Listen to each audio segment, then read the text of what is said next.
The night my son-in-law called me an extra mouth, he didn't raise his voice. He didn't have to. Some insults are served calmly, like a finished plate placed in front of you as if you should thank someone for it.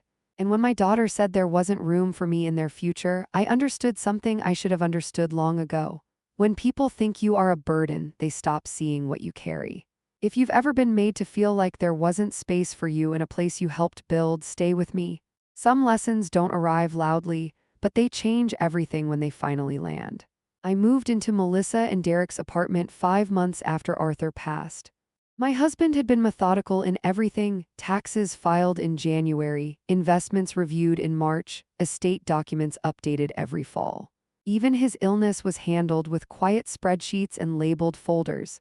But death has a way of leaving behind empty rooms no spreadsheet can organize. The house Arthur and I had owned for 37 years felt too large without him.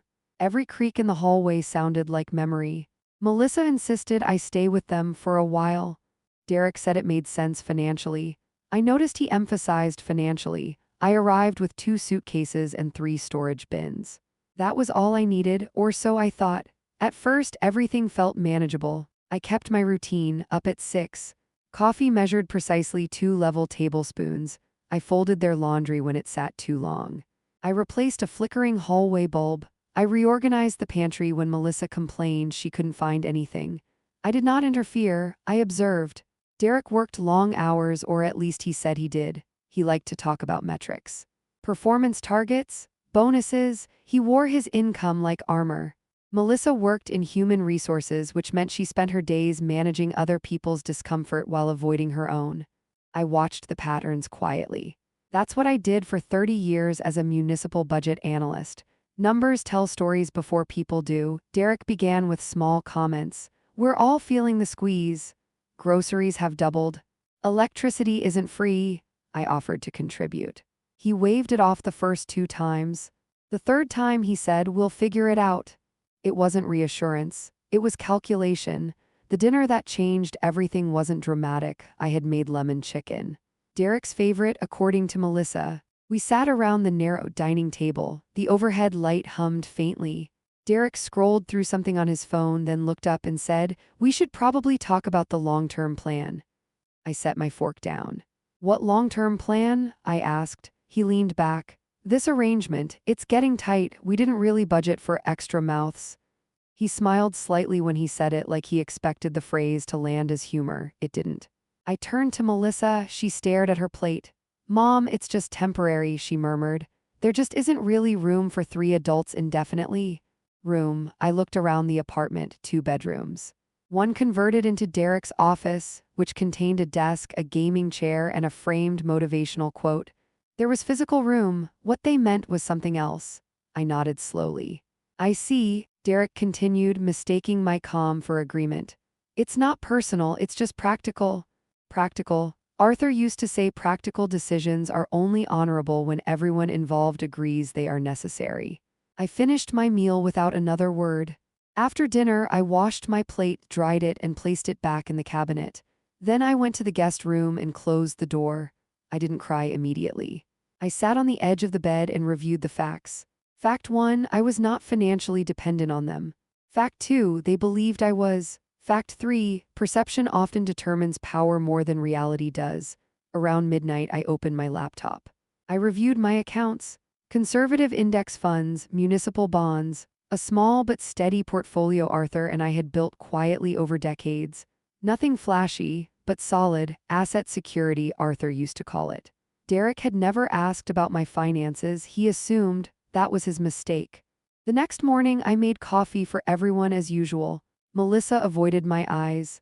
Derek seemed lighter, as if a difficult conversation had been handled. We'll help you look at options, he said casually. Maybe a senior community, something manageable. I stirred my coffee. That won't be necessary. Melissa looked up quickly.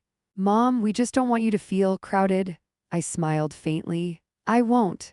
I spent the day making phone calls, not to retirement homes, but to Samuel Whitaker. Samuel had handled a minor property dispute for Arthur years ago. He answered on the second ring. Ellie, he said warmly, what can I do for you? I'd like to discuss something discreet, I replied. Real estate related? There was a pause. Of course. That afternoon, while Derek was at work and Melissa was in a video meeting behind a closed door, I began packing. Not angrily, methodically. 2 suitcases again. 3 storage bins. I left the lemon chicken recipe card on the counter, not as a message, just because it belonged to me. Melissa found me by the door around 4. "You're leaving already?" she asked, startled. "Yes, you don't have to rush." "I'm not rushing." Derek came home just as I carried my second suitcase into the hallway. He looked surprised but not alarmed. "Ellie, we can take a few weeks," he said. "No need to dramatize it." "Dramatize?" I almost smiled. "I'm not dramatizing," I replied evenly. "I'm adjusting." Melissa hugged me at the door, her arms felt uncertain. "Call me when you figure things out," she whispered. "I will." Derek held the door open. "It's for the best," he said. I stepped outside without responding. The elevator doors closed slowly in front of me. I watched my reflection in the metal surface. 68 years old, financially sharp. Recently widowed, newly labeled an extra mouth. The air outside felt cool against my face. I loaded my suitcases into the trunk of my car and sat behind the steering wheel for a long moment. I did not feel defeated. I felt corrected. That night I checked into a short-term rental across town. Clean, neutral, temporary. I placed my laptop on the small dining table and opened a browser window, not to search for apartments, to review foreclosure listings.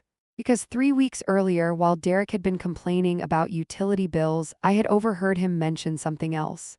"The building management is a mess," he'd said on the phone. "They're behind on everything." At the time, I said nothing, but I remembered. Municipal budgets taught me one thing above all else: when management falters, opportunity appears. I found the listing within 20 minutes. Their building, Cedar Heights, had been flagged for restructuring, ownership complications, pending auction. My pulse didn't race, it steadied. I picked up my phone and called Samuel. "I'd like to form an LLC," I said calmly. "And I'll need to move quickly?" There was silence on the line for a beat. Then Samuel replied, measured as always, "Tell me what you're planning, Ellie." I looked at the listing again, at the address I knew by heart. At the building where there supposedly wasn't room for me. "An investment," I said, and I meant it. I closed the laptop slowly and leaned back in the chair. 3 months, I thought, that's all it would take. 3 months for paperwork. 3 months for restructuring. 3 months for them to settle comfortably into the space they believed was entirely theirs. I wasn't angry. I wasn't vengeful. I was simply no longer invisible. Because when someone calls you an extra mouth, they assume you consume more than you create. They forget that some of us have been building quietly for decades. And they forget something else too. Sometimes the woman who leaves without arguing isn't retreating. She's repositioning. 3 months is a long time when you believe you've solved a problem. It's even longer when you don't realize you've created one. The week after I left Melissa's apartment, I didn't contact her. Not because I was angry. Anger clouds math, and what I needed was clarity. I met Samuel Whitaker in his office 2 days later. He wore the same navy tie he'd worn the last time I saw him, years ago when Arthur and I finalized a minor property adjustment. Samuel was the kind of attorney who didn't waste words. "You're not calling about a small rental," he said once I finished explaining the foreclosure notice on Cedar Heights. "You're calling about a multi-unit building." "Correct." He studied me carefully. "And your daughter lives there?" "Yes." He folded his hands on the desk. "This is strategic, not emotional, completely strategic." He held my gaze for a long moment as if measuring more than my finances. "Then we proceed carefully?" Cedar Heights wasn't glamorous, 32 units, aging exterior, deferred maintenance, but the structure was solid. I reviewed the public records twice before submitting any paperwork. The previous ownership group had over-leveraged the property, cash flow mismanaged, insurance premium unpaid, taxes delayed, amateur mistakes. Derek had once described the building management as clueless. He had no idea how accurate he was. The LLC formation was straightforward: Harper Residential Holdings. Clean, unremarkable. Samuel ensured privacy protections were in place. "You understand," he said, "this will require capital infusion beyond purchase price. Renovations, stabilization." "I've reviewed the projections," I replied. I had every line item: roofing repairs, hallway lighting, plumbing corrections.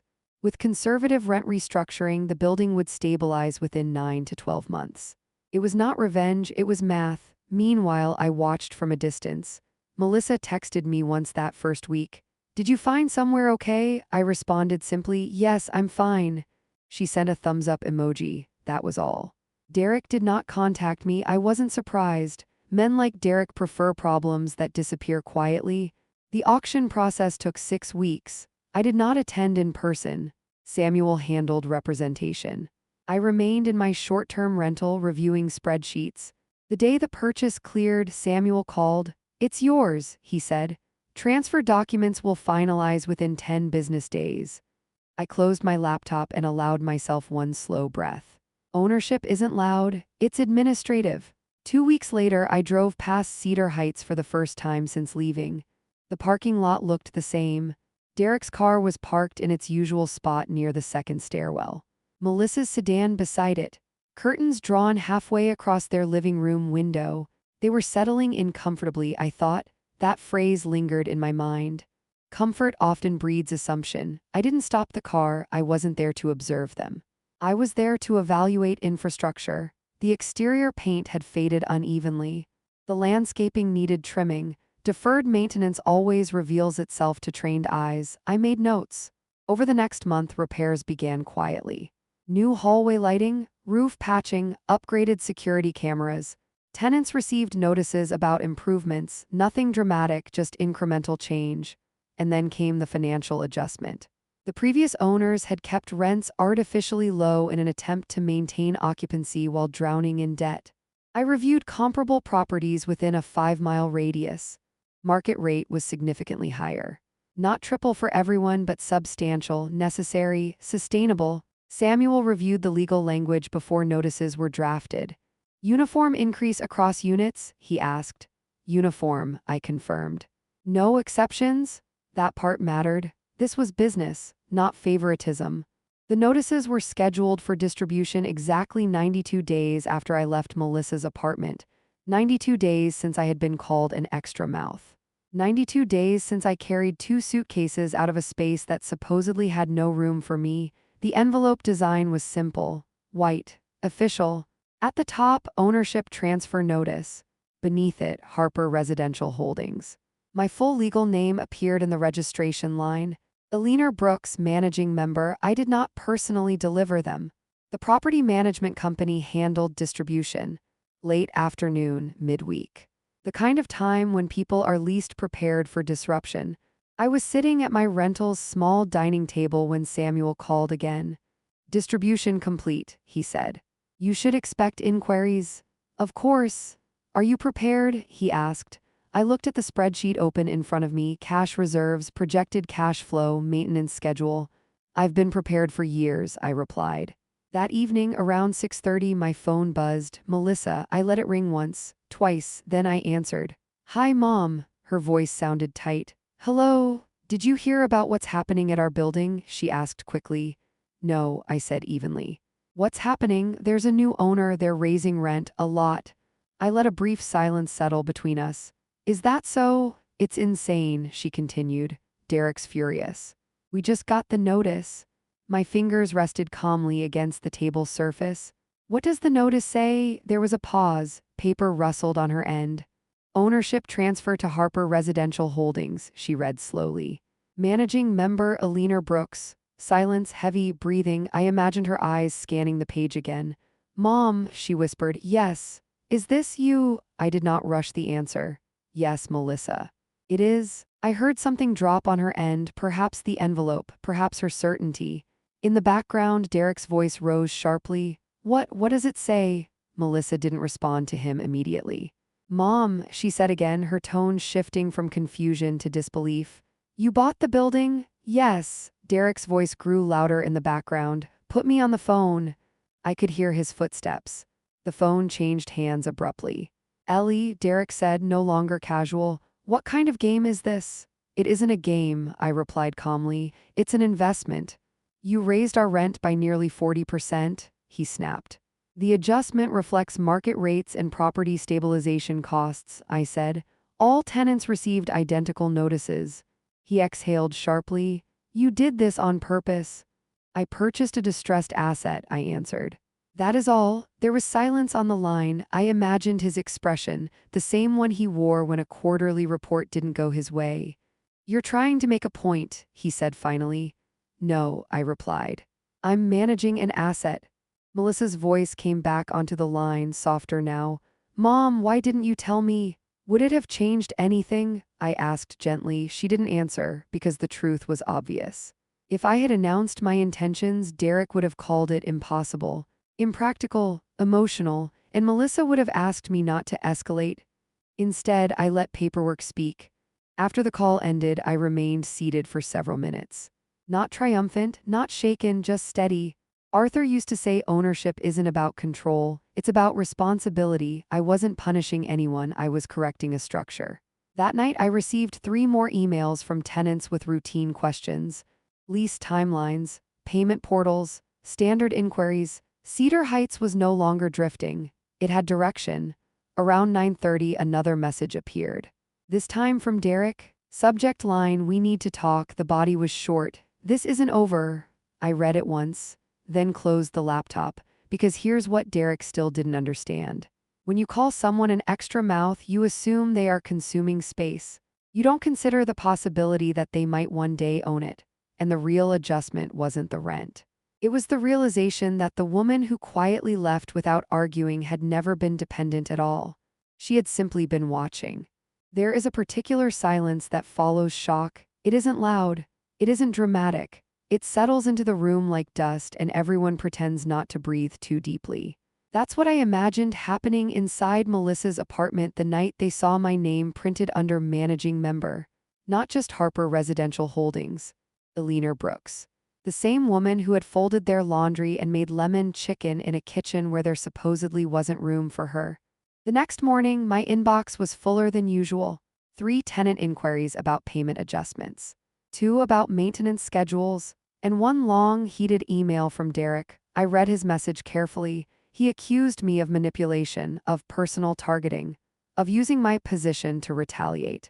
He used words like unethical and predatory. He signed it with his full name and job title as if authority could be restored through formatting. I forwarded it to Samuel Whitaker without commentary. He called within the hour. He's emotional, Samuel said. He's defensive, I corrected gently. Should we respond directly? He asked. Yes, with standard language. Clarify that the rent adjustment applies uniformly across all units and reflects market realignment and capital improvements. Samuel paused. You're certain you want no personal conversation? I thought about that for a moment. He's not looking for conversation, I said. He's looking for leverage.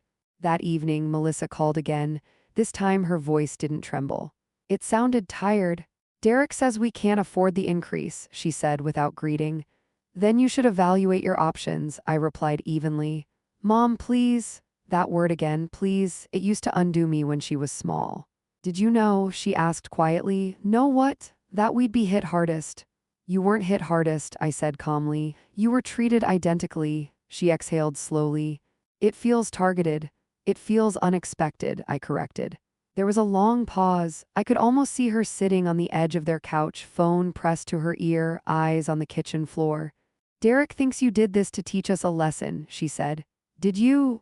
I considered the question carefully. Melissa, I said, speaking slowly as I always did when something mattered, I don't purchase property to teach lessons. I purchase property to correct mismanagement. She didn't respond immediately. We just got comfortable, she said softly. Comfortable. The word lingered. Comfort built on unstable ground rarely lasts, I replied. On the other end of the line, I heard Derek's voice again, sharp, impatient. Is she admitting it? He asked loudly enough for me to hear. Melissa lowered her voice. He wants to meet with you. Regarding the rent, the ownership, everything. I stared at the numbers on my laptop screen, operating costs. Repair schedules, revenue projections. He can schedule a formal meeting through property management, I said. I will not discuss tenant matters privately. That answer angered him. I could tell by the sudden shift in background noise.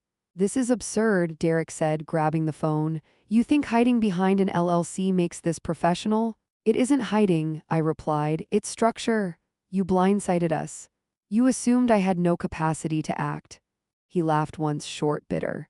You're enjoying this? No, I said simply. I'm stabilizing an asset. Silence again, but this silence was heavier than the first.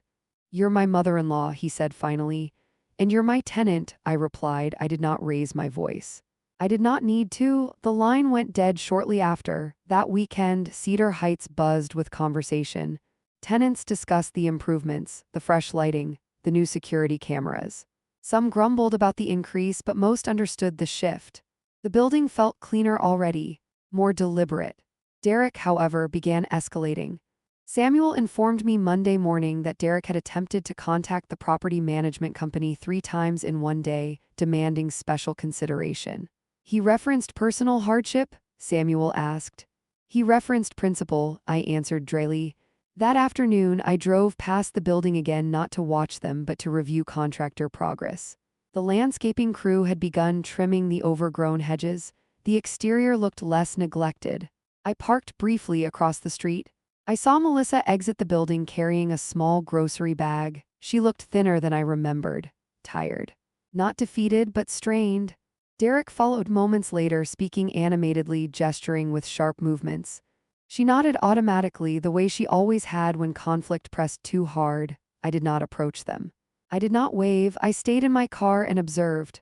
Arthur used to tell me that balance sheets reveal character over time. So do people. That evening, I reviewed long-term projections again. Even with the increase, the building's margins were modest for the first year. Renovations required patience. This was not a windfall, it was stewardship. Around 9 o'clock, another email arrived from Derek, shorter this time. We're reviewing other options, this isn't sustainable. I read it twice, then closed the laptop. Because here's what neither of them had yet realized: I had not forced them into crisis. I had removed the illusion of immunity. They believed there wasn't room for me in their lives because I was inconvenient, because I occupied space. What they never considered was that space has ownership, and ownership, once claimed, shifts everything. Later that night, Melissa texted a single sentence. Did you plan this before you left? I stared at the message for a long moment, then I replied honestly. I planned nothing until I understood everything. She didn't answer. But I knew something had begun to shift. Not in the building, in her. Because when you see your mother's name printed on the notice that controls your lease, you are forced to reconsider the story you told yourself about her. I wasn't an extra mouth. I was the one who understood the numbers long before they did. And this adjustment, this uncomfortable, inconvenient shift, was only the beginning of what they would have to learn. There's something about seeing your own name printed in bold at the top of a legal document that changes how people speak to you. Not because you raised your voice, not because you demanded respect, but because paper, when filed correctly, carries more authority than emotion ever could. 2 weeks after the ownership notice went out, I attended my first formal tenant meeting at Cedar Heights. Not dramatically, not with announcement. Simply scheduled, posted in the lobby, ownership transition and property improvements, attendance optional. I arrived early, navy blazer, flat shoes, hair pinned back. I did not want to look different, I wanted to look composed. Derek arrived 10 minutes late. Melissa walked in behind him, eyes scanning the room before landing on me. She hesitated. Derek didn't. He took a seat near the front, arms crossed, posture tight. The property manager began with updates. Roofing repairs, security upgrades, updated plumbing contracts. Then she introduced me, Eleanor Brooks, managing member of Harper Residential Holdings. There was polite nodding around the room. I stood. Good evening, I said calmly. Cedar Heights has been underperforming for several years. Deferred maintenance affects everyone. My goal is stability, safety, and long-term value for the property and its residents. Derek shifted in his seat. I continued. The rent adjustment reflects market alignment and capital improvements. It is not punitive, it is structural.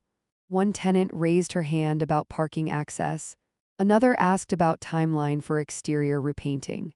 Normal questions, practical concerns. Then Derek stood up. What about fairness? He asked sharply. What about existing tenants who have been here for years? I met his gaze evenly. Existing tenants benefit from existing improvements, I replied, and from stabilized ownership. That's a corporate answer, he snapped. It's a factual one, I said. The room grew still. He took a step forward. You didn't even warn us. The notice was issued in compliance with lease terms, I replied. Legally sufficient. Melissa stared at the floor. I could feel her discomfort from across the room. Derek laughed under his breath. You're hiding behind policy? No, I said quietly. I'm operating within it. And that was the difference. He believed confidence came from confrontation. I knew it came from preparation. After the meeting ended, several tenants approached me. They asked about paint colors, about security cameras, about long-term plans. No one shouted. No one accused. Derek waited until the room thinned out. You're enjoying watching us scramble, he said under his breath. No, I replied. I'm watching you adapt. 40% isn't adaptation, he said. It's pressure. Market value is not personal, I said. It's arithmetic. He looked like he wanted to argue further, but numbers are difficult to debate without understanding them. Melissa lingered near the doorway. When Derek stepped outside to take a call, she approached me slowly. Did you know it would be this hard for us? She asked. I knew it would require adjustment, I answered. You could have given us time, she whispered. You had time, I replied gently. 3 months. That landed differently than I expected. She looked up at me sharply. You planned it from the moment you left. I evaluated from the moment I understood, I corrected. She swallowed. Derek says you're trying to humiliate him. I almost smiled at that. Humiliation requires spectacle, I said. I filed paperwork.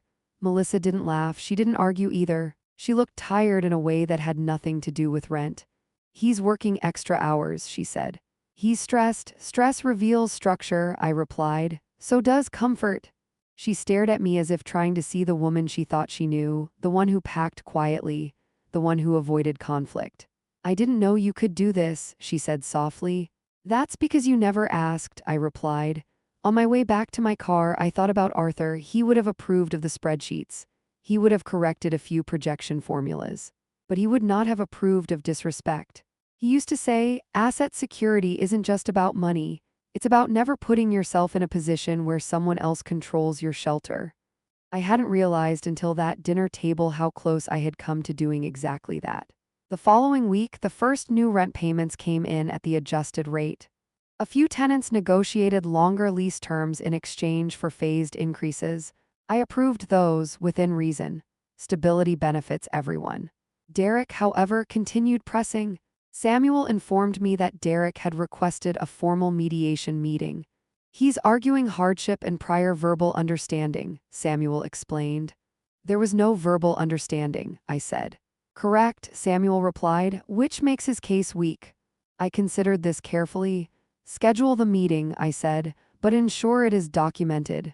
If Derek wanted confrontation, he would have structure instead. The mediation took place in a small conference room at Samuel's office. Derek arrived with printed spreadsheets of his own, highlighted aggressively. You're profiting off us, he began. I'm stabilizing a building, I replied. At our expense. At market rate, I corrected. Samuel sat quietly, occasionally interjecting with legal clarification.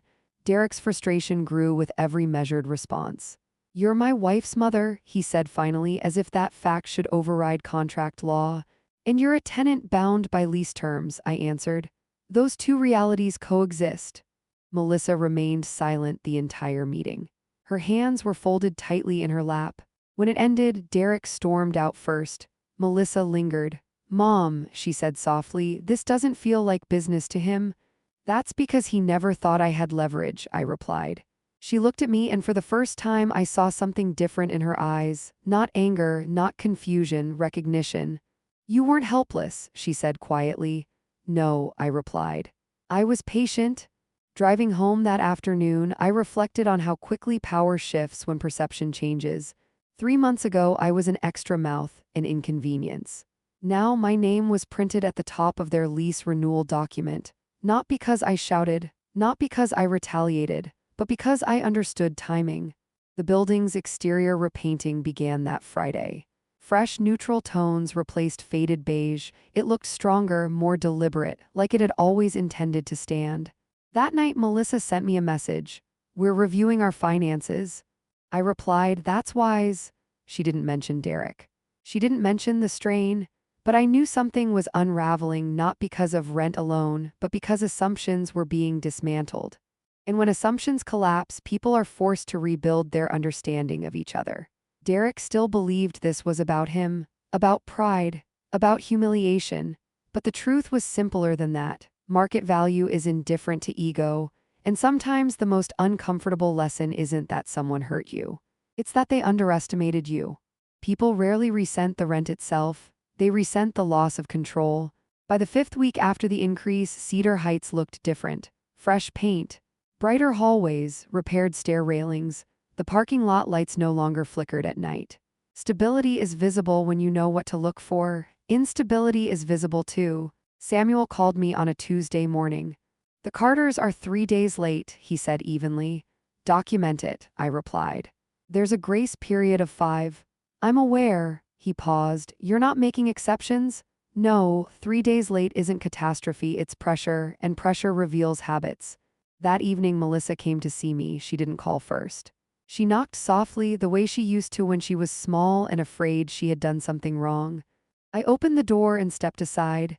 She walked in quietly, eyes scanning my apartment. It wasn't extravagant. Clean lines, neutral furniture. Organized shelves, intentional. "You moved up," she said faintly.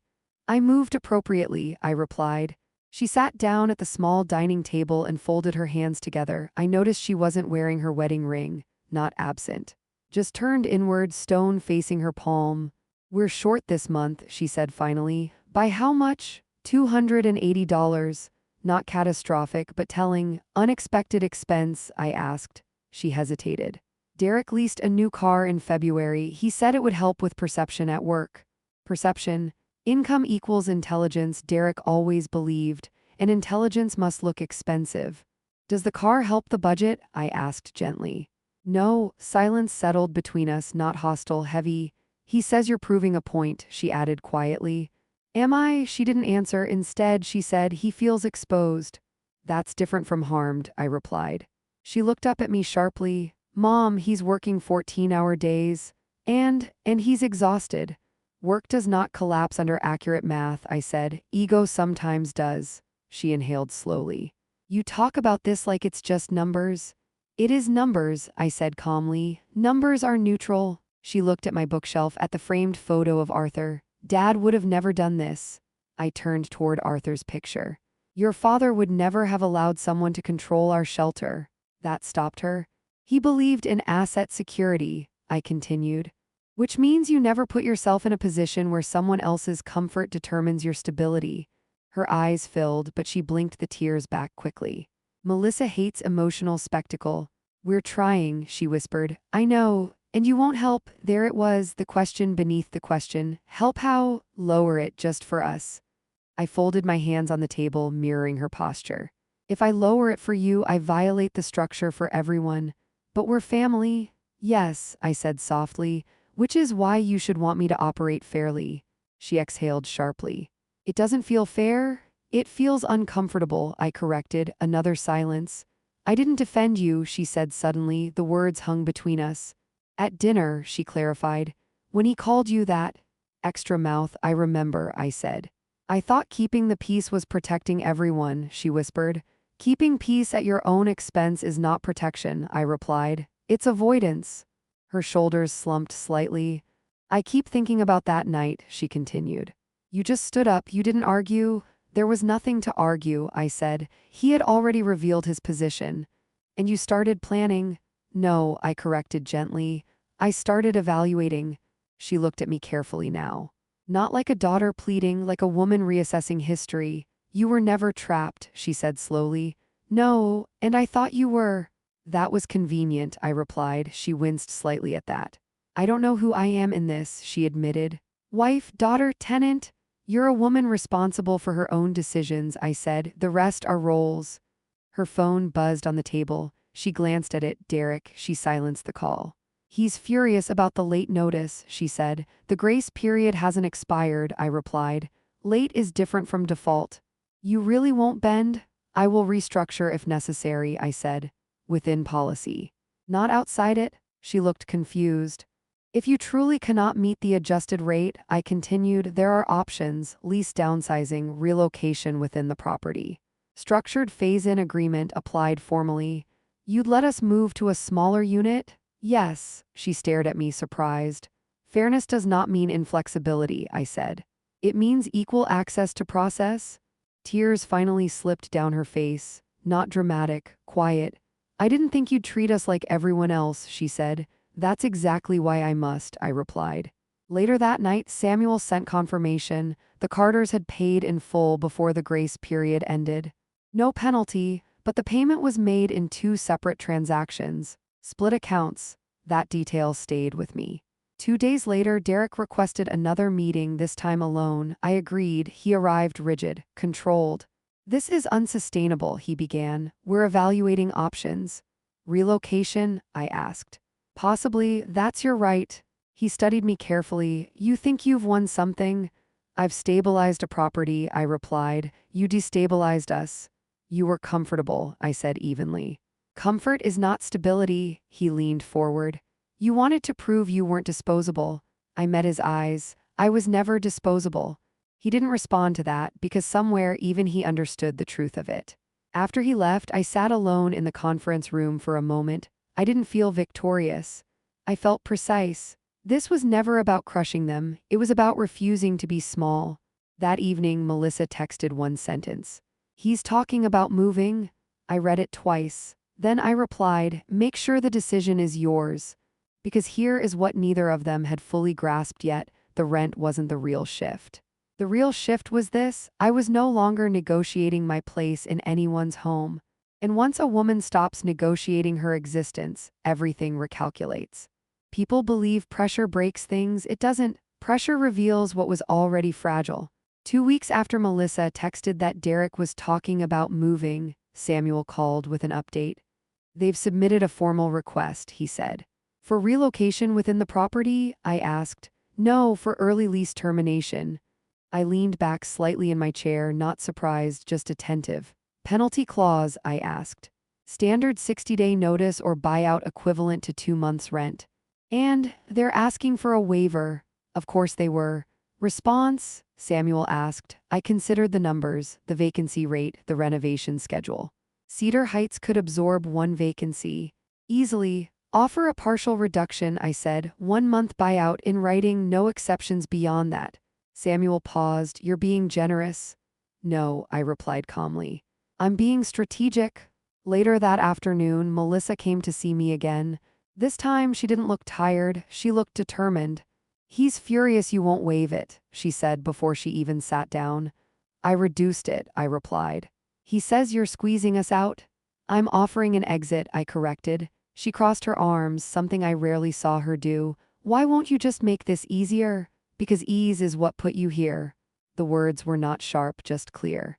She stared at me for a long moment. You think I chose wrong? I think you chose comfort over clarity, I said. There's a difference. Silence settled between us, but this time it didn't feel defensive. It felt reflective. He leased that car the same week you left, she admitted quietly. Said we needed to show we were moving up. And were you? She didn't answer. I poured tea for both of us. The same measured motion I always used. Calm, intentional. Melissa, I said gently, when he called me an extra mouth, what did you feel? Her throat tightened visibly. Embarrassed. For me, for him. That answer mattered. Why? I asked softly. Because I knew it was cruel, she whispered. But I didn't want to fight. You avoided discomfort, I said, and now discomfort is unavoidable. She exhaled shakily. He thinks you're punishing him. I'm correcting structure, I replied, her eyes lifted slowly. He says if you hadn't bought the building, none of this would be happening. I leaned back slightly. If I hadn't bought the building, you would still believe your housing was secure. And it wasn't. The previous owners were in default, I said calmly. Foreclosure was inevitable. Rent increases would have come either way, likely higher and without repairs. She blinked. You stabilized it. Yes. The realization passed across her face like slow dawn. You didn't do this to us, she murmured.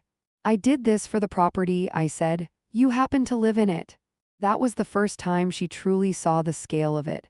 Not mother versus daughter, investor versus instability. A few days later, Derek requested one final meeting again alone. He entered Samuel's office visibly strained, not aggressive this time, just worn down. "You win," he said flatly. "I'm not competing," I replied. He laughed without humor. "You bought the building we live in, you raised the rent, you forced us to leave." "I offered options," I said. "You cornered us." "You overextended yourselves," I corrected. He leaned forward. "You enjoyed watching me scramble?" I held his gaze steadily. "No, I watched you refuse to adjust." That silenced him more than anything else had. He had always equated income with intelligence. But intelligence is adaptation. And adaptation had not been his strength. "We're moving," he said finally. "I'm aware. Don't expect gratitude." "I don't." He stood up slowly. "You could have helped us." "I did," I replied. He frowned. "How?" "I showed you where you were vulnerable." He didn't thank me. He didn't nod. He simply left. That evening, Samuel confirmed the paperwork. The Carters would vacate within 30 days, buyout paid, no litigation, clean exit. I drove by Cedar Heights the following weekend. A moving truck was parked near their stairwell. Melissa carried boxes down carefully. Derek directed the movers with clipped gestures. I did not stop because this was not spectacle. It was consequence. 3 months ago, I was standing outside that same building with 2 suitcases. Now they were leaving with a truck full of furniture. But the difference wasn't material. The difference was awareness. That night, Melissa texted me. "We signed a lease across town, smaller place." I replied, "Is it manageable?" After a long pause, she wrote back, "Yes, it is." No blame, no accusation, just acknowledgement. Arthur used to say something simple when reviewing accounts at the end of each year. "If the numbers don't lie, listen to them." The numbers had spoken, not loudly, not cruelly, just accurately. And when people are forced to live with inaccuracy, they often mistake it for punishment. But accuracy is not punishment. It is clarity. And clarity has a way of rearranging relationships more effectively than any argument ever could. When they moved out of Cedar Heights, I did not feel relief. I felt distance. And distance, when it's honest, can be healthier than closeness built on pretense. The unit they vacated required minor repainting and carpet replacement. Routine turnover. Samuel sent the updated projections the following week: occupancy steady, cash flow stabilizing. The building was performing exactly as planned. But families are not spreadsheets. They don't rebalance as neatly. Melissa didn't call for nearly 2 weeks after the move. Not out of anger, I suspected, out of recalibration. When she finally reached out, her voice sounded different, quieter but not fragile. "The new place is smaller," she said. "But it's manageable." "That's good," I replied. "We had to sell the car," she added. I didn't comment immediately. "It made sense," she said quickly, as if defending the decision. "The lease payment was unnecessary." "Adjustment is not failure," I said. "It's alignment." She was silent for a moment. "Derek isn't taking it well." "How so?" "He thinks this whole thing was a power move." "Was it?" I asked gently. She didn't answer, because somewhere she was beginning to understand that power does not always announce itself. Sometimes it simply exists quietly until someone challenges it. "He says you embarrassed him," she continued. "In front of the tenants, in meetings." "I stated facts," I replied. "Facts don't embarrass people, exposure does." That landed heavier than I intended, but it was true. Derek's identity had always been constructed around appearance: income level, car model, perceived upward trajectory. When those shifted, his footing did too. A few days later, Melissa asked if she could come by. When she arrived, she looked tired but clearer, as if something inside her had stopped resisting itself. She sat at my kitchen table without prompting. "He blames you for everything," she said. "The move, the car, the pressure." "And you?" I asked. She looked down at her hands. "I don't anymore." That was new. "Why?" I asked softly. She took a long breath. "Because if the building had gone into foreclosure under the old owners, we would have faced the same increase or worse, without repairs. Without notice." She met my eyes. "You weren't targeting us, you were correcting something broken." I nodded once. "Recognition matters more than apology." "He says you could have warned us," she added. "I could have," I replied. "Would you have believed me?" She didn't hesitate this time. "No." That honesty settled between us like a clean line drawn on paper. "I thought you needed us," she admitted. "I thought moving in was helping you." "You were," I said. Emotionally, but I never needed you financially. Why didn't you tell me? Because you never asked, she swallowed. I thought you were shrinking. I almost smiled. I was observing. That's what she had misunderstood. Quiet is often mistaken for weakness, observation mistaken for surrender. Melissa stood and walked toward the framed photograph of Arthur on the shelf. Dad would have backed you, she said softly. He would have corrected me first, I replied.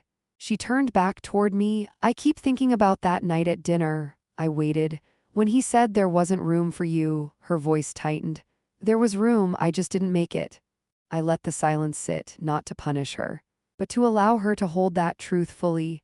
Conflict avoidance isn't kindness, I said gently. It's postponement. She nodded slowly. I'm starting to see that.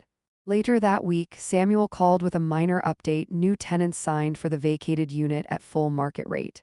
Stable, clean transition. Cedar Heights was no longer reactive. It was structured. That evening, Derek called me directly for the first time since they moved. His tone was restrained, controlled. I want to be clear, he began. I don't agree with how you handled things. Understood, I replied, but I'm not going to pretend you didn't outmaneuver us. I considered that word carefully. I evaluated opportunity, I said. You assumed limitation? There was a pause on the line. You could have made it easier, he repeated. For you, I asked. Silence, then a quiet exhale. For Melissa, that was the first time he had centered her instead of himself. Melissa needed clarity, I replied. Not rescue? He didn't respond to that. After the call ended, I reflected on how quickly narratives change when outcomes become undeniable. I had not screamed. I had not threatened. I had not retaliated. I had purchased a failing asset, corrected it, and enforced uniform policy. The rest had been interpretation. A week later, Melissa returned alone. No ring turned inward this time. No visible strain. We're figuring things out, she said. Separately, I did not react immediately. Separately, he's staying with a friend for a while. She looked at me steadily. I needed space to think without someone else narrating it. That was not about rent anymore. That was about identity. Are you safe? I asked. Yes. Then take your time, I said. She sat quietly for a moment. You weren't an extra mouth, she said finally. You were the only one who understood what the table cost. I didn't answer right away, because that sentence meant more than she knew. 3 months ago, I left with 2 suitcases. 3 months later, they left with a moving truck. But this was never about who stayed or who left. It was about who understood value before it was questioned. And sometimes the greatest shift in a family isn't when someone loses a home. It's when someone realizes they never should have doubted who owned it. The last document I signed for Cedar Heights was not dramatic. It wasn't a threat letter or a court filing. It was a refinancing agreement. Lower interest rate, improved terms, stronger reserves, stability formalized. When I set my pen down, I realized something simple. I had not only corrected a building, I had corrected the story that had been told about me. 3 months after the ownership notice, Cedar Heights was fully stabilized. Occupancy steady, repairs complete, cash flow predictable. Samuel reviewed the numbers with quiet satisfaction. You've increased asset value significantly, he said. Planning to hold long term? I considered that. For now, I replied. It's performing. But performance wasn't the only measure anymore. Melissa came to see me one Sunday afternoon with a small box in her hands. I found this when we were packing, she said. Inside were the lemon chicken recipe card and an old envelope addressed to Arthur in his careful handwriting. I kept meaning to give it back, she added softly. I took the envelope and ran my fingers over Arthur's name. Methodical. Steady. He had always believed security wasn't about wealth, it was about never surrendering your dignity for shelter. How are you? I asked her. Quieter, she admitted. It's strange. The smaller place feels honest. Honest how? Like we can't pretend anymore. She paused. Derek moved into a short-term rental near work. I didn't react. We're not sure what happens next, she continued. But for the first time, I'm not afraid of the answer. That mattered more than any rent payment. You don't have to choose sides, I said gently. You have to choose stability. She nodded slowly. I used to think stability meant keeping everyone comfortable. Stability means knowing the numbers, I replied, and respecting them. A few weeks later, Derek requested a final meeting, not about rent, not about penalties. About acknowledgement. He sat across from me in Samuel's office again, but his posture had shifted. Less rigid, less performative. I miscalculated, he said flatly. Yes, I replied. He exhaled once as if releasing something heavy. I assumed you were dependent. You weren't alone in that, I said calmly. He didn't smile, but he didn't argue either. I still don't agree with how it unfolded, he added. That's fair, I replied. But it unfolded within contract. He nodded slowly. Melissa deserves better than constant pressure. Then remove it, I said simply. That conversation ended without fireworks, without apology theatrics, just acknowledgement. And sometimes acknowledgement is the most honest closure you can get. Months passed. Cedar Heights continued to perform. I began setting aside a portion of the profits into a separate account, not for expansion, for education. Municipal budgets had taught me something powerful. Most people are not financially unstable because they lack intelligence. They are unstable because no one ever explained leverage to them. One evening, Melissa joined me for dinner again, not in a cramped apartment, in my own home. We ate at my table, not hurried, not tense. I keep replaying that night, she said quietly. When he said there wasn't room for you, I looked at her steadily. There was always room, I replied. There just wasn't understanding. She nodded. I thought you were shrinking. I was waiting, I said. There's a difference. She smiled faintly at that. When the notice came and I saw your name, she said, I felt embarrassed. Why? Because I realized I never asked what you were capable of. That was the shift, not fear, not shock. Recognition. You don't need to be impressed by me, I said gently. You need to remember you come from me. That night after she left, I sat alone at my table and opened Arthur's old ledger notebook. Blank pages remained in the back. I began outlining something new, a small financial literacy workshop for women in transition. Budget structure, lease negotiation, asset basics. Nothing grand, just clarity. Because I never wanted another woman to stand outside a building believing she had nowhere to go when she had options she simply hadn't examined. The irony wasn't lost on me. They called me an extra mouth. They said there wasn't room for me, and 3 months later they were staring at a notice with my name printed at the top. Not because I screamed, not because I threatened, but because I understood timing, leverage, and documentation. The faces that went pale weren't reacting to revenge. They were reacting to reality. And reality is powerful when it's backed by preparation. I was never an extra mouth. I was the woman who knew how much the table cost to build. And once you understand cost, you stop asking for permission to sit.